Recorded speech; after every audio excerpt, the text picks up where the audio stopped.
Olá, reconciliados! Sejam muito bem-vindos a mais um Reconcast, nosso podcast aqui da Catedral da Reconciliação. Hoje nós estamos em um papo maravilhoso, que na verdade eu vou até dar um spoiler aqui para vocês, já começou com um papo antes da gravação desse podcast, muito abençoador. E eu queria, antes de falar aqui sobre o que conversamos e o que vamos conversar, apresentar o nosso convidado dessa tarde. Vamos lá, nós estamos aqui com ele, que é o bispo da maior diocese da nossa igreja, esposo de Fernanda Bastos, pai de Fredinho e Fernando, passou pelas 3 ordens episcopais, é alvirrubro de coração e o nosso próximo arcebispo e primaz. Seja muito bem-vindo, Dom Fred, ao Reconcast. Obrigado, Adri, que o Senhor ele esteja te abençoando, que tenhamos um tempo proveitoso aqui na presença dele. Amém. Estou muito animada aqui para a gente conversar e para a gente ser abençoado e conseguir entender muito mais assim do que o senhor tem vivido, do que nossa igreja também tem vivido, né? E aí, para começar, o que eu queria conversar com o senhor é: a sua diocese é a maior da nossa igreja, certo? E dela saíram várias outras lá no interior. E eu queria entender com o senhor como é que o senhor enxerga essa visão de expansão do reino. Como é que Olha, foi isso?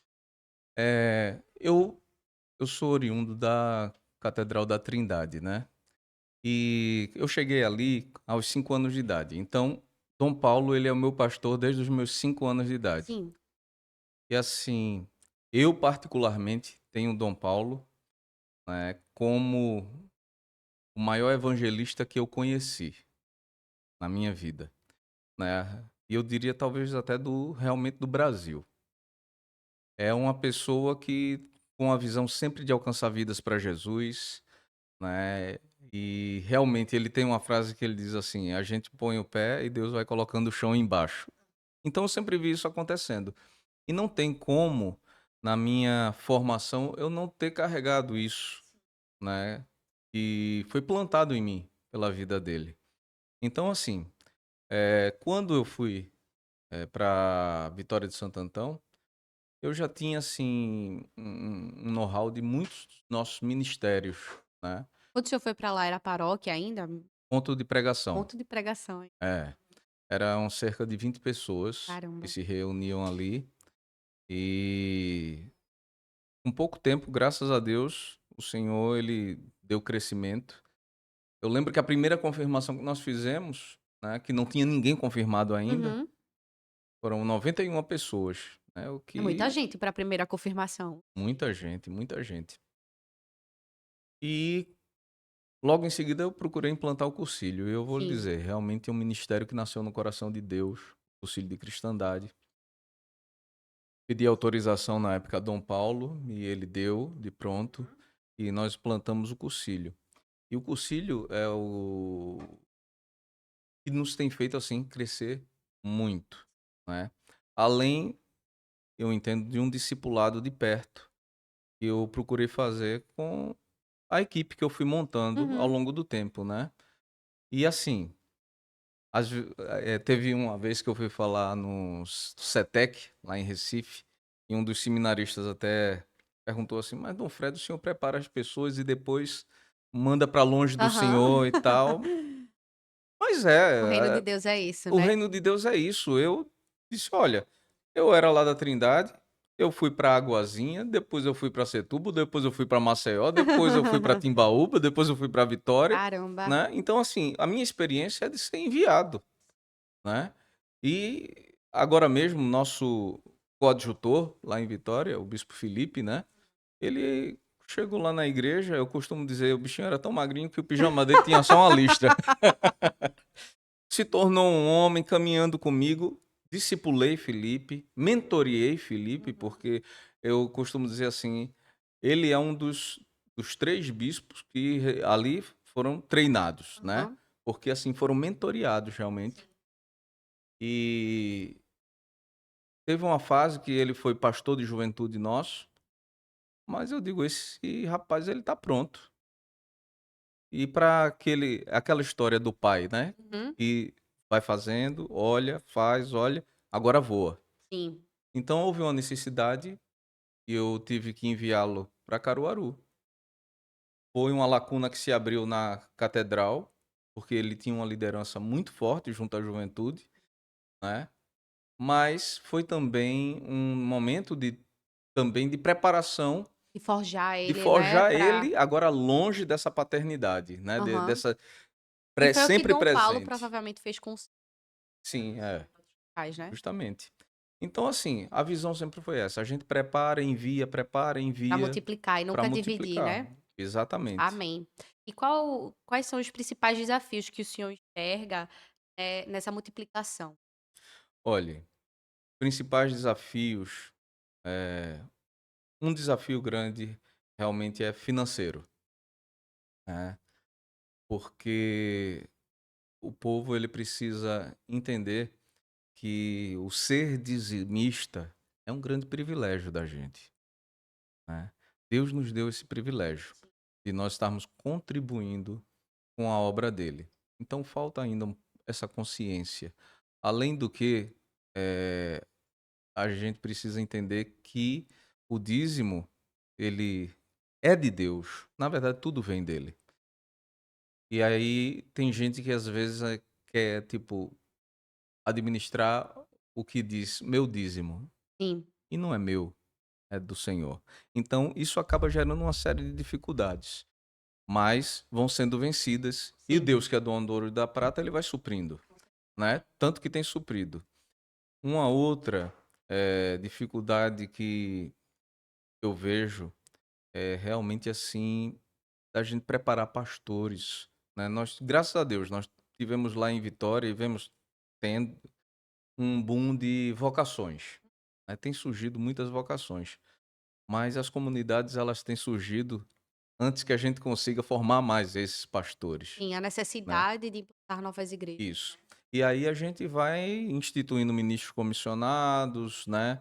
Eh, e vamos dando jeito para ir implantando essas comunidades, né? Sempre com essa orientação, porque eu acredito num discipulado em que você está discipulando, você é discipulado também. Então, por exemplo, Amém. Bispo Felipe, né? O bispo Túlio, o bispo João Humberto, eles foram discipulados por mim, entendeu? Eles estão discipulando, mas eles não deixam de recorrer também Sim. a mim. Então, gera esse vínculo, essa unidade. E até de amizade também. Sim, sim. Nós estamos, é o que eu posso dizer assim, como eu estou ao meu arcebispo, né? Nós Uhum. estamos todos aliançados, né? E eu costumo dizer assim, que a nossa submissão nos protege em várias áreas. Então, assim, às vezes, o que pode ser uma dificuldade também, né? É quando alguém quer ser um outsider, né? Quando quer ser independente Sim. demais. Isso gera uma série de Essa dificuldades. autossuficiência, A né, autossuficiência. não Nós vivemos existe na no ministério. dependência, Amém. né. Precisamos andar na dependência de Deus, porque eu costumo dizer assim: "Quando Deus chama, ele garante", né. Quando Deus chama, ele garante. Então, assim, você não tem que ser o o que se basta, não. A sua suficiência tem que estar em Deus, e Amém. ele vai garantir o resto, né. Mas são dificuldades todas elas que podem ser vencidas. E Sim. temos vencido, né, graças a Deus. Amém. Com essas aberturas que aconteceram lá no interior, vocês conseguiram estar mais conte o senhor tem Para lhe dizer agora, eu não lembro, né. Eu faz fica mais fácil dizer as dioceses, né, aham. porque a partir da de Vitória, nós temos a diocese de Petrolina, aí temos a diocese da Mata Norte, temos a diocese de Limoeiro, agora, né, temos a diocese de Garanhuns. São 4, né, 4. 4 dioceses. O senhor poderia explicar pra gente como é que é essa divisão da diocese? Porque, assim, pra quem chega agora na nossa igreja, aí a gente tem: Dom Ivan é daqui da diocese da Zona Sul, Isso. é da diocese da Zona Norte. Como é que ocorre essa divisão? E o que é essa divisão, É. falando? Olhe, veja só, na nossa eclesiologia, a igreja em si é a diocese, Tá. certo? A igreja catedral, as paróquias e as missões, elas são a representação local da igreja, que é a diocese. Nós chamamos, os clérigos de pastores, né? Uhum. Mas, a bem da verdade, o pastor da diocese é um, é o bispo. Ele é o pastor da diocese. E quem são eles? São os representantes do bispo, né? O presbítero é um sacerdote, o diácono é um clérigo que auxilia os presbíteros e bispos, certo? Então, assim, o arcebispo é quem determina as áreas geográficas de cada diocese, certo? Então, dentro de uma determinada área geográfica, aquele bispo ele vai ter atuação para fazer expandir e prosperar, né, o trabalho da igreja. Certo. Por exemplo, essas dioceses que surgiram a partir da minha, quando em um determinado momento eu via que ia ter a possibilidade de nós termos uma nova diocese, eu já conversava com o arcebispo, né? Paulo, no caso, né? Isso, com Dom Paulo. E ia deixando ele sempre ciente do que vinha acontecendo. Chegava um momento em que eu montava um projeto de diocese, separando as cidades que iriam compor aquela diocese, Sim. né? E a gente então leva isso à Câmara dos Bispos. Quem tem a palavra final é sempre o O arcebispo arcebispo. Dom Paulo, né?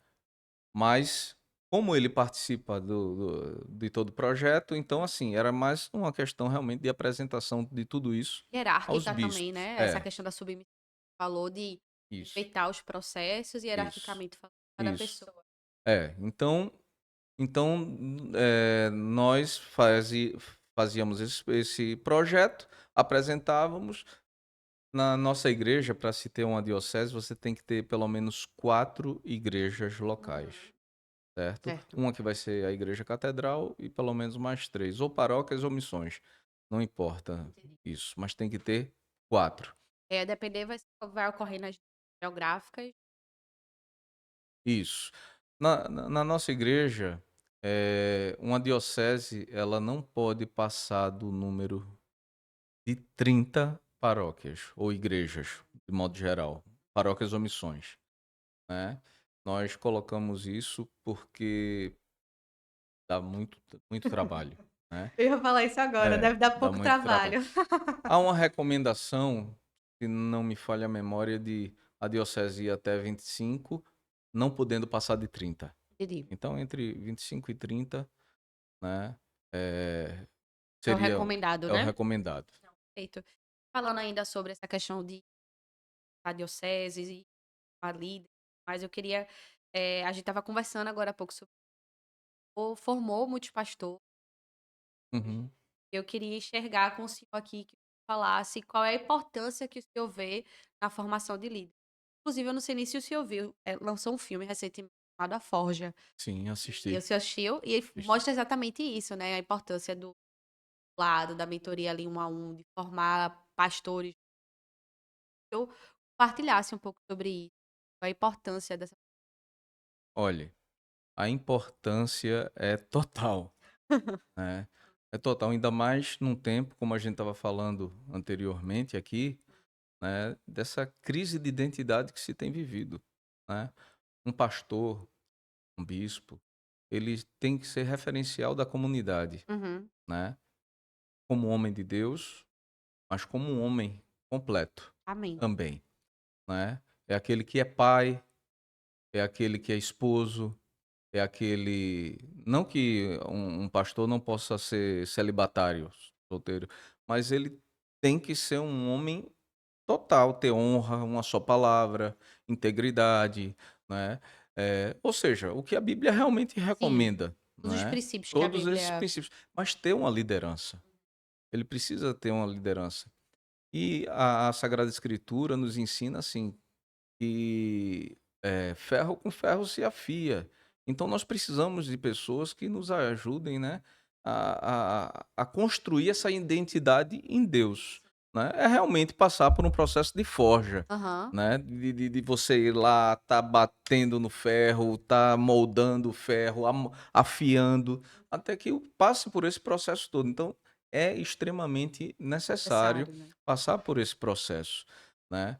Eh, Nossa igreja, ela se preocupa muito com isso, né, nós temos, como você sabe, o seminário teológico, e quando alguém sente-se vocacionado, essa pessoa ela entra em contato com o bispo, faz uma carta postulatória, né, falando desse chamado, que é recebida pelo bispo. Aí nós temos uma comissão de ministério que vai estar acompanhando esse postulante, enviando ele ao seminário teológico, caso ele já não esteja, Sim, vai estar acompanhando ele para estar sabendo, né, como está a vida devocional dele, de santidade, né, busca pela presença de Deus e tal, áreas da vida que de repente ele reconhece que precisam ser tratadas, sim. essa coisa toda. Então vai acompanhar por pelo menos 2 anos esse postulante. Nós temos também um, um, umas entrevistas com psicólogos.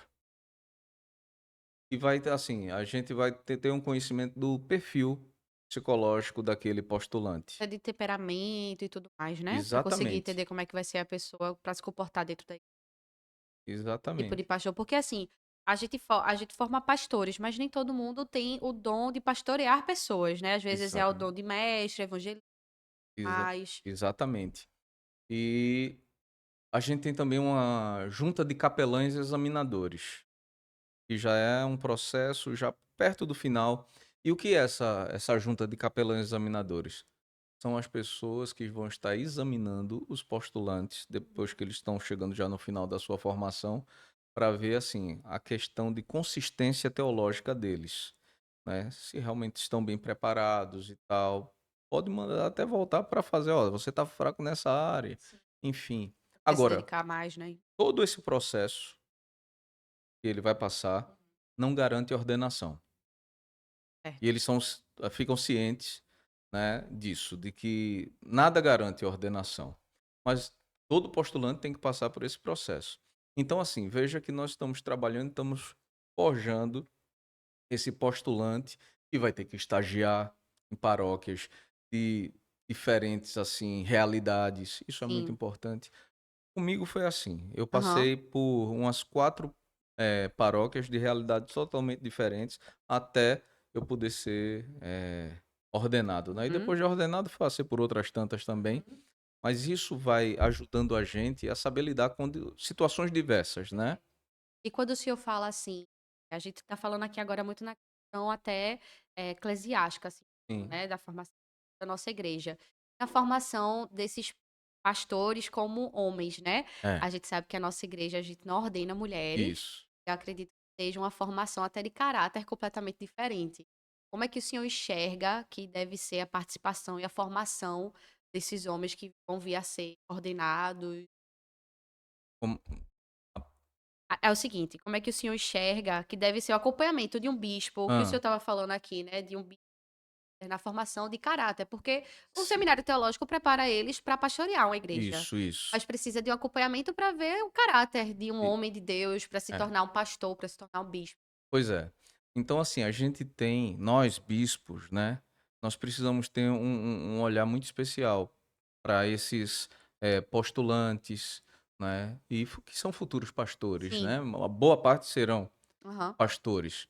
Então, a gente tem que acompanhar, assim, de perto na medida do possível, porque eles têm que estar trabalhando, mas essas comissões vão nos ajudar também a ter essa visão, porque vão estar sempre trazendo relatórios para nós de como é que tá fulano e É um tal, acompanhamento né. mais vida na vida, né? É, exatamente. Tá. Então a gente vai ter isso, a gente vai eles estão fazendo o seminário, então ali dentro do seminário a gente também vai observando como é que eles têm saído, mas além disso, é importante que periodicamente eles possam ter um contato com o seu bispo, né, eles possam vir sempre buscar conselhos, orientação, Uma espécie de né. gabinete Um pastoral mesmo, gabinete né? não, é um gabinete pastoral, né.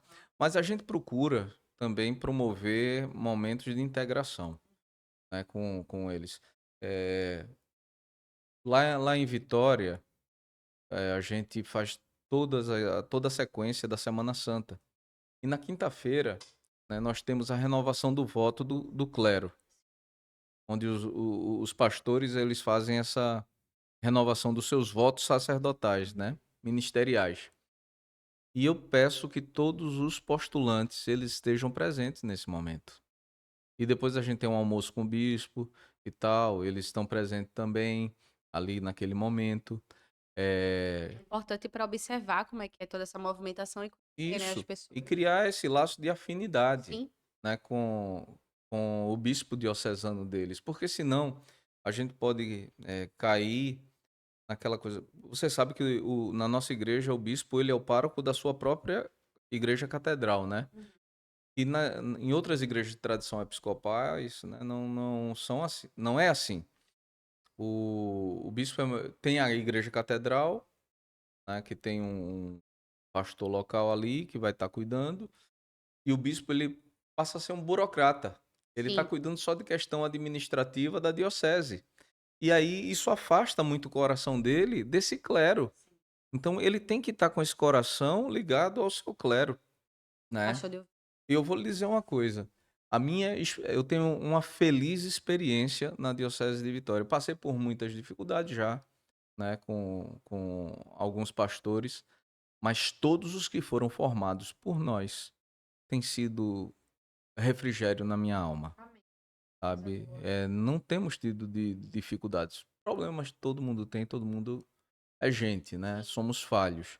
Mas aqueles que foram formados, aqueles que puderam passar por esse processo todo de acompanhamento, nossos corações estão ligados, né? Eu, eu digo sem medo, né? Que eles são amados por mim e eu sou uhum, amado por eles, amém. sabe? Não tenho dúvida disso. Ô, bispo, e a gente falando um pouco sobre isso, eu sei que nessa conversa anterior a gente estava aqui, a gente estava falando sobre o papel da mulher e tudo Uhum, mais. E queria que o senhor falasse assim para a gente um pouco sobre a sua visão em relação ao papel da mulher também dentro da igreja. A gente vê dentro do mundo atual, da nossa geração, muitas igrejas ordenam mulheres e a nossa sim, igreja não ordena é. mulheres. Eu sou feliz por dentro desse local.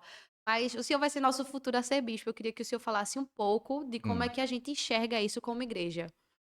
Olhe, nós enxergamos, né, com essa realmente visão bíblica. Outro dia eu estava vendo um vídeo de uma, acho que uma pastora, porque Aham. a pessoa que colocou a caixinha, falou lá na caixinha de perguntas dela, chamou ela de pastoras, e ela estava dizendo, ah, porque não existem, dizem que na Bíblia não existe pastora.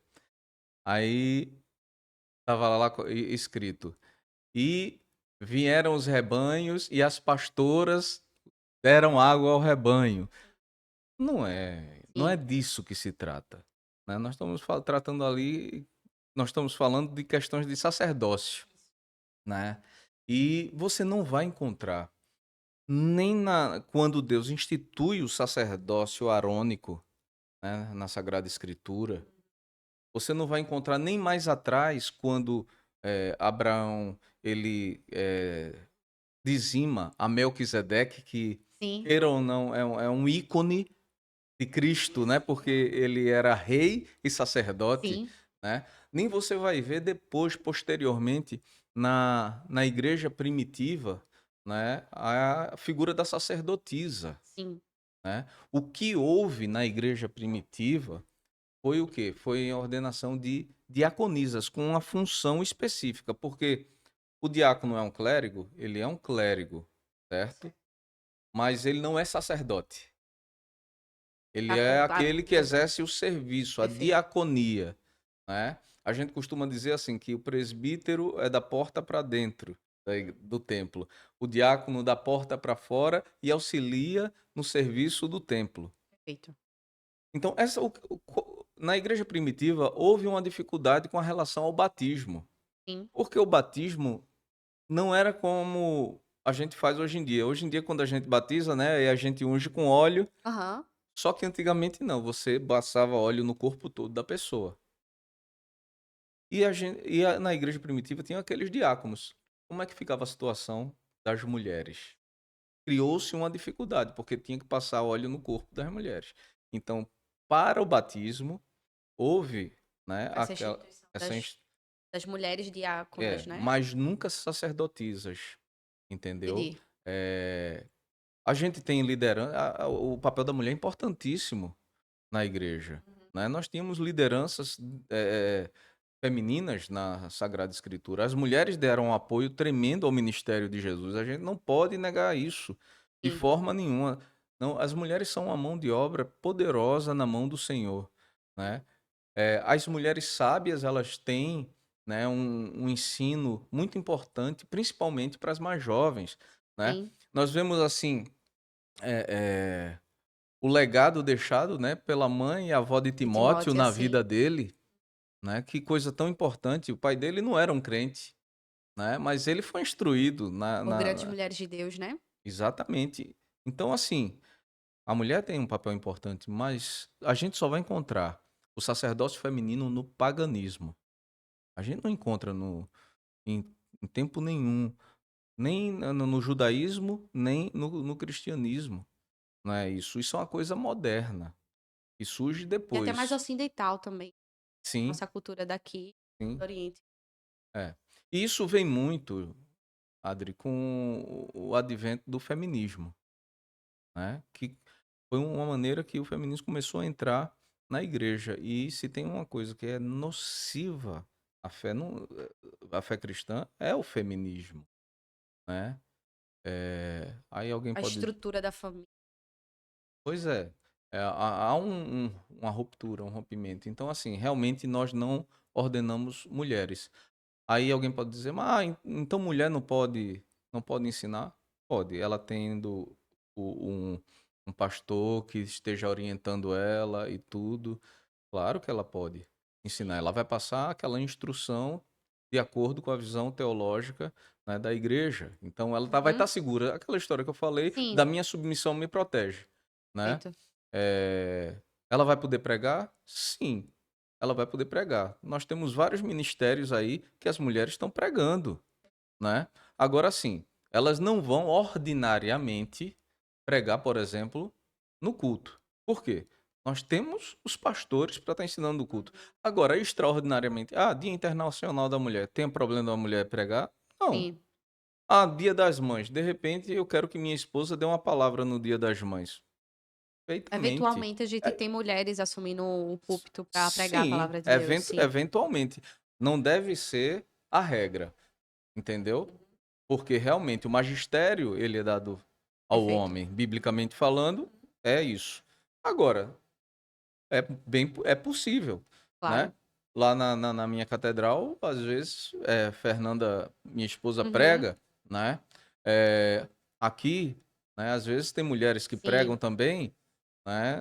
Na própria Trindade, enfim. É porque a gente também vê um movimento de muitas mulheres dentro da igreja e poucos homens. Tem muito mais mulher dentro da igreja Sim, do que homem, né? E até é, às vezes comprometidos com o ministério. isso, E isso um pouco triste, né? Porque é um movimento que acho que não se espera, mas que é uma realidade, né? E aí eu acho que até por conta dessa identificação Uhum. acaba se promovendo um pouco mais desse ministério feminino. Mas eu acredito que aqui, como igreja, a gente não acredita, como o senhor falou, né? Na ordenação, mas Não, na função, talvez você tenha o dom que o senhor lhe deu e tudo sim. mais, você vai exercer debaixo da Aquele submissão dom, sim, de uma vai liderança exercer. masculina que vai lhe proteger caso ocorra alguma coisa, não é Sim, isso? sim, sim. Perfeito. E aí, puxando agora para uma outra conversa que eu queria que a gente conseguisse entender também, a gente é conhecido como uma igreja muito acolhedora, uma Uhum. igreja que apoia todo o movimento de convergência, né? A É. gente falando agora sobre essa diferença de mulher, de homem e tudo mais, a gente tende muito mais a acolher do que a Sim. se afastar. E eu queria enxergar e entender com o senhor qual é o seu ponto de vista sobre esse movimento de convergência e como é que a gente pode promover mais isso dentro da nossa igreja. Olha, eh, essa é uma busca pela igreja original, Amém. né. O que era a igreja primitiva, de fato? É esse movimento de convergência. Eu sei que hoje em dia, eh, há uma tendência a querer abrir um leque tremendo. Eu fui anglicano, acho que você sabe disso, né. Fui Aham. sacerdote anglicano, inclusive. Minha formação foi dentro da igreja anglicana. Só que eu era aquele ramo carismático, evangelical carismático, né, Sim. da igreja. E a gente falava muito, desde sempre, sobre a questão da inclusividade anglicana. Uma igreja inclusiva, tal, a inclusividade. E ótimo que seja inclusiva. Sim. Mas a gente precisa ter limites também dentro dessa inclusividade. O movimento de convergência, ele é um movimento muito importante, né? Mas aí a gente também, hoje o leque está bem aberto Certo, sim. com relação a esse movimento, porque cada um vai acrescentando alguma coisa e tal. Mas veja, o que que aconteceu com o tempo? Como era a igreja primitiva? Ela era uma igreja litúrgica sacramental, não tem como dizer que não. Sim. A gente não pode dizer que ela é uma continuação direta do templo, certo? Uhum. Mas as vestes e tudo, o referencial é o templo. Sim, Até porque a igreja nascente, ela era majoritariamente formada por judeus, sim. certo? Então, assim, ela era litúrgica sacramental. Essa igreja, ela era evangélica. Por quê? Ah, não tinha o evangelho assim, o papel. Não, não tinha. Tinha o anúncio da boa nova de Sim. Cristo, né? Do evangelho. Então, assim, estava ali, Jesus estava ali presente. Então, era uma pregação nessa leitura nossa, Cristocêntrica, sim. cristocêntrica, né? Essa sã doutrina. Então, ela era evangélica, e ela era carismática. Tá aí o livro de Atos dos Apóstolos que não deixa ninguém Não mentir. deixa. Então, Exato. ela não era uma coisa ou outra. Ela complementava tudo Ela isso, era né. totalmente litúrgica, sacramental, totalmente evangélica, totalmente carismática. Amém. O que que vai acontecendo com o tempo?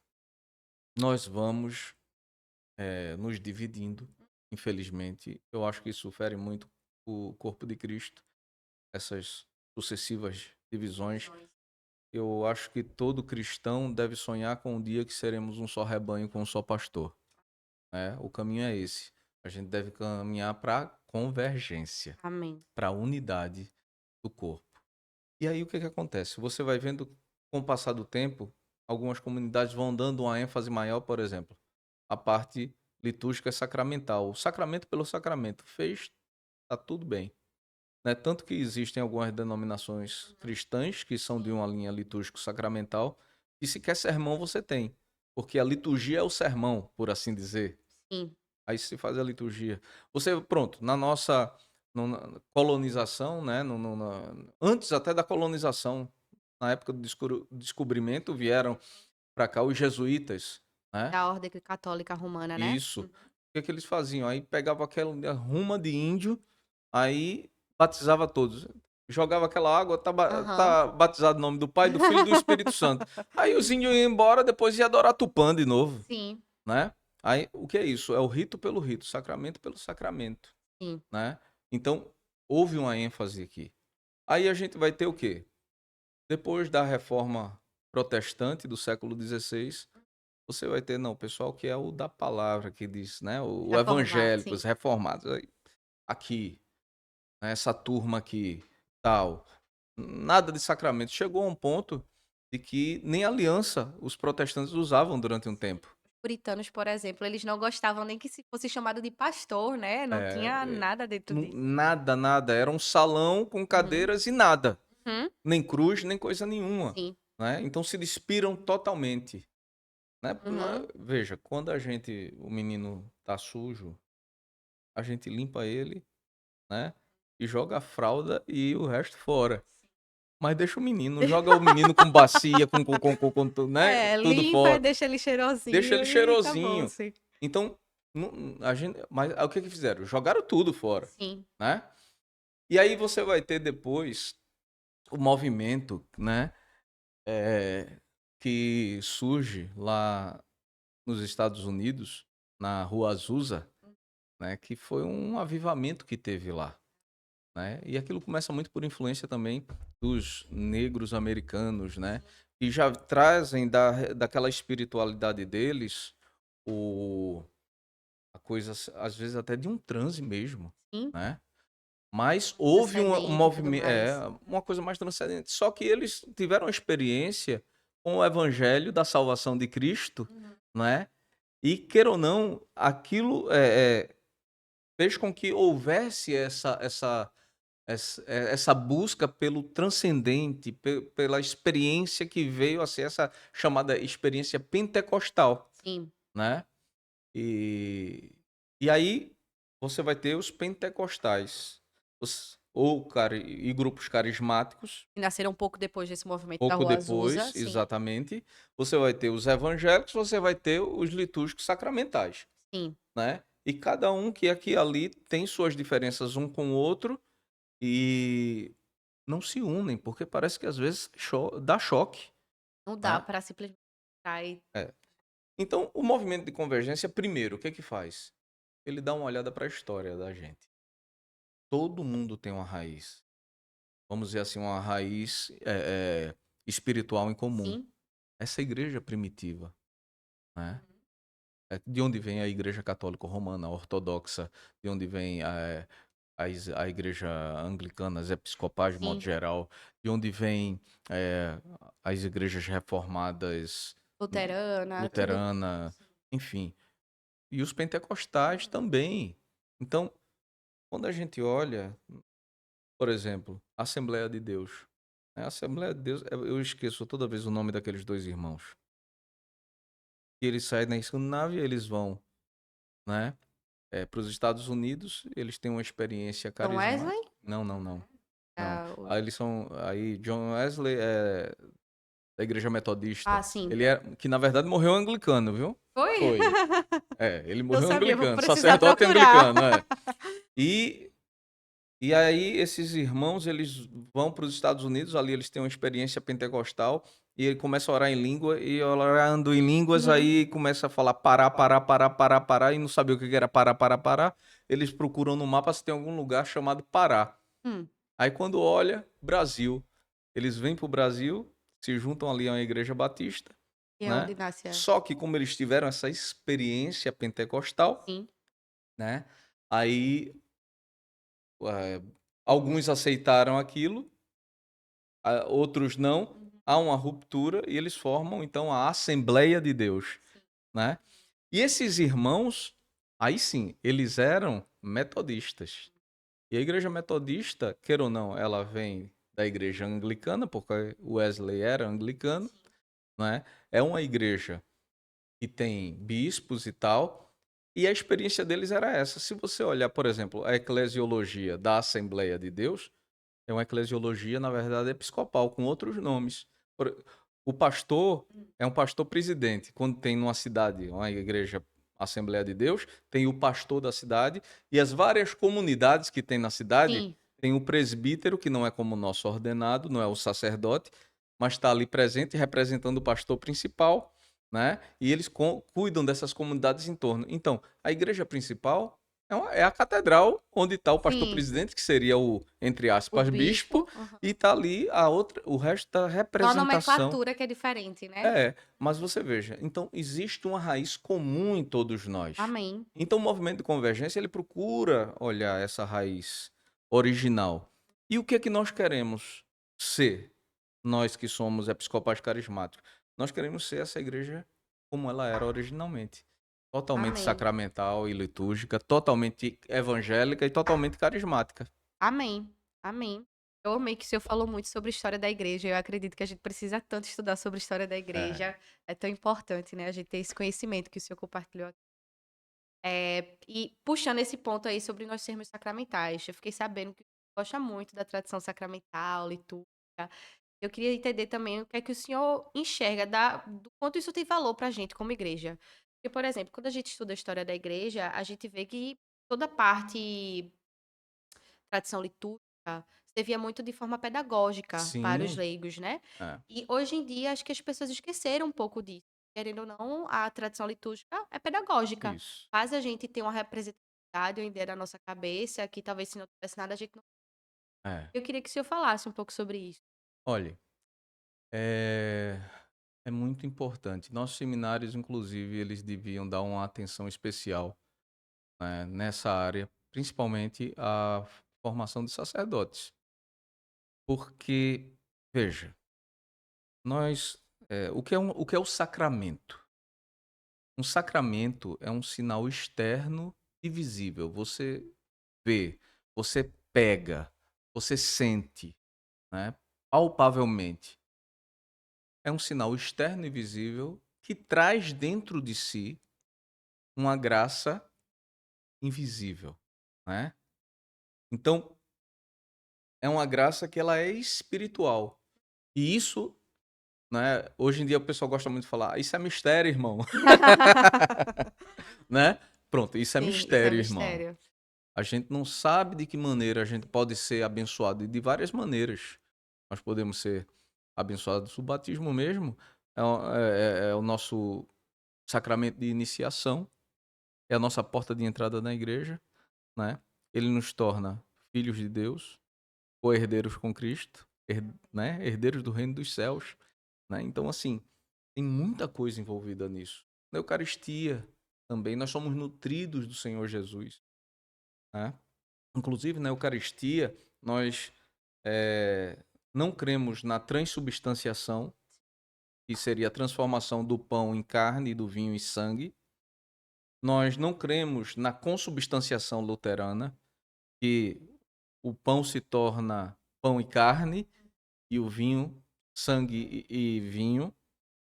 Nós cremos na...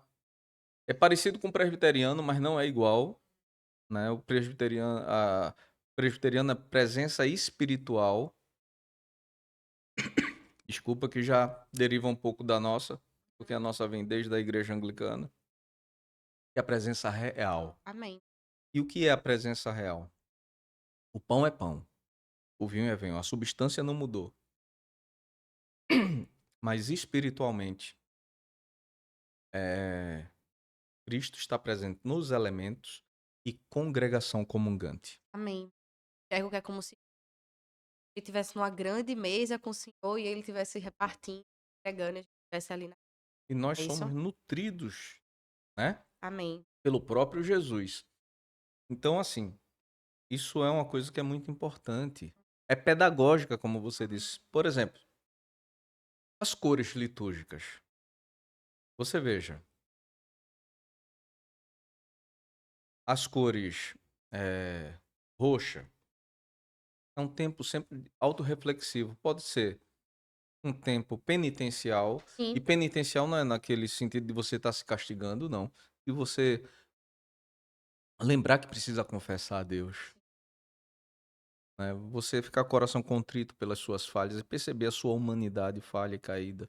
a gente usa o roxo, Não. não? A gente Olha aí, usa, eu tô é, aprendendo aqui também. a gente usa o roxo, né, durante a quadra da quaresma, né? E a gente vai usar também na quadra do advento, que é a preparação Para o do Natal. Natal, né? Porque também é autorreflexivo. O Messias vem, o Cordeiro Aham. vem, tá chegando e tal. Então você vai se preparando para aquele tempo, né? Uhum. Mas veja, tanto um quanto o outro tem a ver com a obra dele. Sim. Aí você tem o vermelho. O vermelho é o Espírito Santo, né? É o sangue derramado pelos mártires, pelo próprio Jesus Cristo, né? Então, é uma obra dele. É ele trabalhando aí na gente, né? E você vai ter o branco.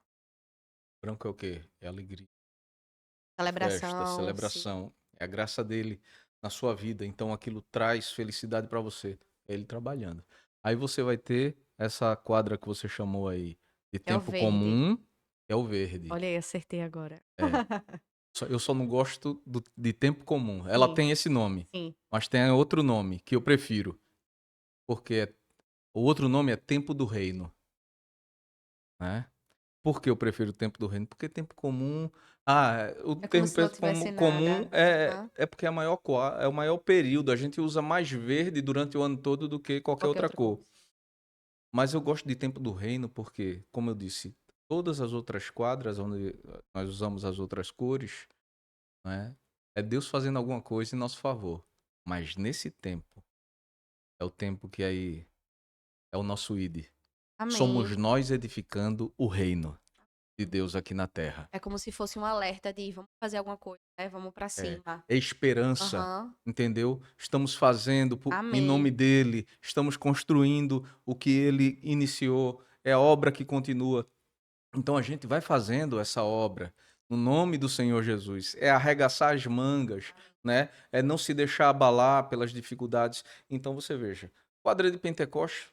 O Espírito Santo veio, fez a obra dele, encheu a gente. Para quê? Uhum. Para depois ali a gente fazer, continuar, né? Amém. Então, todas essas cores, veja que elas comunicam alguma coisa. Quando você entra na igreja, você tá lá, a igreja tá roxa, né? Toda paramentada. Você vai entrar lá, opa, quem eu sou, o que eu tenho feito, como é que tá a minha vida. Aham. Você vai dar aquela sequência, né, durante aquela quadra toda, né, querendo ser uma pessoa melhor para Jesus, Amém. né? Você vai estar de, sei lá, a quadra do Natal, tá lá branco, Jesus nasceu, alegria e tal. O que isso significa na minha vida? O que foi isso para o Sim. mundo? Qual a importância, né? Então, assim, você entra na igreja já, né, já entrando naquele clima, Sim. né?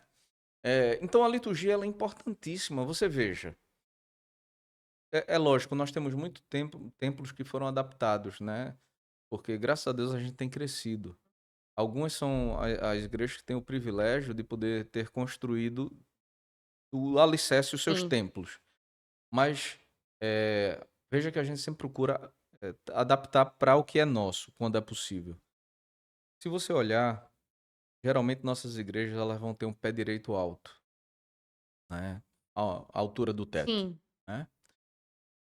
Por quê? Isso mostra, vai nos falar de transcendência, aquele que é maior, entendeu? E que o nosso coração não tem que estar ligado aqui não, ele está no alto, ligado Amém. ao Nunca tinha Senhor. percebido isso. É. Aí, geralmente, também, você vai ter pelo menos 3 níveis no templo. Você vai ter a nave, num nível, você vai ter um presbitério, em Sim. outro nível, e a parte onde fica a mesa no altar, no terceiro nível. Isso fala da santidade de Deus. Santo, santo, santo, né? Como no livro do profeta Isaías, né? Uhum. E os querubins diziam santo, santo, santo, e ficavam repetindo santo, santo, santo. Que é o nosso Deus triuno, né? Pai, Filho e Espírito Santo. Você A vai. arquitetura da igreja de forma pedagógica que vai nos passar é, alguma coisa. E Amém. de frente para a porta da igreja, você tem um corredor. E esse corredor, você vai estar de frente para a mesa do altar, que está naquele último nível, né? O que que aquilo comunica? Eu tenho livre acesso. O Amém. véu foi rasgado. O que que é a nave? A nave é onde ficava a congregação. O que é o presbitério? É o santo lugar. E o que é o nível do onde está a mesa? É o santíssimo. Hoje em dia não tem um véu mais que nos separa, ou seja, eu tenho livre acesso a Deus. Né? Quando eu entro na igreja, a primeira coisa que eu vejo é ali o altar, é Jesus. Amém. Outra é cristocêntrica. Tá ali a cruz no centro. Isso fala muito, porque isso é a nossa pregação. Você veja, eu estou falando uma série de coisas que se a gente tiver conhecimento litúrgico, Sim. né? Eu já tô recebendo um ensinamento, eu já tô recebendo uma instrução. Ah, já conheço isso de trás para frente, mas isso sempre me lembra. Isso sempre me lembra, né? A respeito da história da salvação, do que Jesus fez por mim, né? Que ali eu vou receber o corpo e o sangue de Sempre nos leva a Jesus. Cristo, né? Sempre nos leva a Cristo, Toda a sempre. estrutura da igreja, toda a parte sacramental, toda ali é o culto, Uhum, tudo leva a Cristo. é. Então, assim, é muito. Ela é importante, ela é especial. Né? Eu sei que hoje em dia a gente está cercado de uma série de modernismos, né? Eu fico triste porque eu vejo às vezes se chamando o, o, o local do altar, né? Não a mesa do altar em si, mas o altar, né? De plataforma, de Sim. palco, qualquer coisa assim, né? Para mim, que sou alguém que cresceu na tradição episcopal, isso entristece. Agora me entristece. Essas igrejas, às vezes, né, que pinta a parede de preto e tal, Uhum. só jogo de luz, bota uma pessoa no centro ali, Sim. louvor no centro, no meio, um Uhum. pregador no meio. Você veja, no meio da nossa igreja é Cristo. Amém. O altar é Cristo. A cruz simboliza Cristo. Né? O A caminho de mesa. acesso, ele é o caminho, a verdade e a vida. Né? Amém. Então, o corredor, né, simboliza Cristo. Mas, mais ainda, eu tenho dificuldade quando, por exemplo, se pega a cruz e bota num canto. Aham, sim. Né? Aí para mim que venho de uma tradição dessa, comunicam uma outra coisa. Fica aí, Jesus, que eu vou dar o recado. Agora Sim. é Uau. comigo. Tá entendendo? Por quê? Porque tudo comunica. Amém, Né? Quando, verdade. quando você compreende, né, o que é cada coisa, não estou querendo de maneira nenhuma aqui tá criticando, não estou falando mal, não é isso. Eles têm uma outra compreensão, né, os grupos cristãos que fazem essas Adotam coisas, isso. que adotam isso, mas não cabe para nós, né? Não cabe para nós, não é a Amém. nossa linha, não é a nossa maneira de ver as coisas, né? É, só assim, deixem que a gente possa adorar da nossa maneira também, Amém, com né. certeza. Nós temos o nosso e outra, Deus é criativo, né, cada um tem o seu tempero, tem o seu jeito, né, e nós queremos convergir. Amém, glória a Deus. Isso aqui foi uma aula de seminário quase aqui sobre Foi? liturgia. E eu queria que a gente agora caminhasse mais para o final Hum, também, do Fred. Eu queria que a gente conversasse agora, se eu pudesse finalizar. O senhor vai ser o nosso futuro a ser bispo, hum. faz aí da nossa Igreja Episcopal Carismática do Brasil. Eu queria que o senhor falasse, sobre a sua expectativa para isso e, ao mesmo tempo, sobre a sua visão para o futuro da nossa igreja. Olhe, procuro não ficar criando expectativas. Eu deixo que eu entrego isso na mão do Senhor, né, porque geralmente quando você fica eu escuto muito hoje em dia em muitos ministérios as pessoas dizendo: "Vamos ter tal coisa, crie expectativas, tenha muitas expectativas". Eu prefiro ter surpresa, como eu imagino, assim, que no Amém. dia que eu entrar naquela fila caminhando para Jerusalém celestial, assim, eu vou ter muita surpresa, acho que vai ter muita gente tendo surpresa também, ó, Amém. né. Vão ser surpresas boas, eu tenho certeza. Mas, assim, eu prefiro ter assim, deixar que o Senhor me surpreenda quando isso for acontecer. O que eu Amém. sei é uma coisa: eu tô recebendo um ministério de um grande homem de Deus, um homem que sempre foi um referencial na minha vida, né? Que quando Deus me chamou, eu dizia assim ao Senhor: Senhor, se o Senhor quer que eu vá ser um pastor, né, um sacerdote teu e te servir no altar, eu quero que tu me unja como tu ungisse o meu pastor. Eu sempre fazia essa oração, eram 2 que eu fazia, porque eu fazia essa e eu Aham. fazia: "Senhor, livra-me da soberba". Então sempre orei, Acho que tanto Deus levou isso a sério, né? espero que esteja, né. Eu acho que sim, ele não brinca em serviço. Amém. E tanto que quando eu prego, eu digo assim: "Senhor, se o senhor não for à frente, vai acontecer alguma coisa, mas que eu não abra a boca", né. Então assim, eu prefiro não ficar criando, assim, expectativas. Eu sei que é Amém. muito trabalho, né. Será uma responsabilidade grande, mas uma coisa para mim é crucial, nesse tempo, que nós possamos fortalecer cada vez mais os nossos laços de comunhão Amém. e unidade. Nós vivemos hoje uma outra fase da nossa igreja, né? Eu participei de todas elas, desde a implantação, né? Dom Paulo e eu saímos juntos da igreja anglicana. Então, desde o iniciozinho, eu tô com ele e tudo isso. E muita coisa, a gente teve que correr muito. Éramos 5 pastores, 4 igrejas Caramba. naquele início. Trabalhamos muito para que hoje nós chegássemos a ser o que somos, uma igreja já consolidada. Amém. Eu Nós somos uma denominação hoje forte, consolidada, ainda crescendo, né? Temos borracha para queimar, Uhum. pano para manga. Vamos seguir atrás disso.